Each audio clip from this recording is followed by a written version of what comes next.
Bouwbedrijf De Delta uit Middelburg gaat voor €1,5 miljoen een nieuwe brandweerkazerne bouwen op bedrijventerrein Stampershoek in Oostburg. De nieuwe kazerne moet de oude in Oostburg vervangen, omdat deze niet meer aan de eisen voldoet. Wij zoeken uit hoe de mensen in Oostburg zich hierbij voelen. De oude brandweerkazerne voldoet niet meer aan de eisen van deze tijd. Bovendien is er niet genoeg ruimte voor alle voertuigen. Vindt u dat de nieuwe brandweerkazerne de €1,5 miljoen die eraan besteed wordt waard is? Nou, of het waard is, dat hangt af van het ontwerp natuurlijk en van het totale gebouw en de luxe die eraan gegeven wordt. Maar een brandweerkazerne is noodzakelijk iets. Dus daar mag wat voor de gemeenschap voor besteed worden. Oké. Ja, door de nieuwe ligging kan de brandweer straks nog sneller ter plaatse zijn bij de incidenten. Bent u zelf wel eens getuige geweest of heeft u wel eens klachten gehoord over dat de brandweer laat bij een incident aanwezig was? Nou, je hoort altijd achteraf dat mensen klagen, hè, van het is allemaal te laat en het duurt te lang.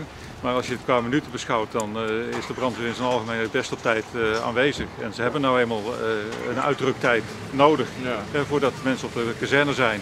En voordat ze in de auto zitten, ja, dat kost tijd. Het zijn vrijwilligers. Kijk, als je professioneel op de brandweer hebt, beroeps, dan zijn ze op de kazerne aanwezig en dan zijn ze binnen 2 minuten weg. Okay. Dus het is prima. Okay. Voelt u zich veiliger nu er een nieuwe kazerne gebouwd wordt?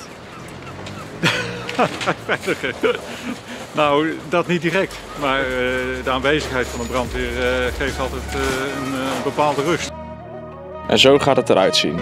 De nieuwe stellingsruimte heeft een zogenaamde Le Mans opstelling. Dat wil zeggen dat de voertuigen over dezelfde rijbaan door dezelfde garagedeur kunnen, zonder elkaar te hinderen. Efficiënt dus. De oude brandweerkazerne voldoet niet meer aan de eisen van deze tijd. Bovendien is er niet genoeg ruimte voor alle voertuigen. Vindt u dat de nieuwe brandweerkazerne de €1,5 miljoen die eraan besteed wordt waard is? Ja, dat vind ik eigenlijk wel, omdat brandveiligheid toch wel heel belangrijk is in een dorp. En als dit ze helpt om sneller aanwezig te zijn, dan is dat goed. Door de nieuwe ligging kan de brandweer straks nog sneller ter plaatse zijn bij incidenten.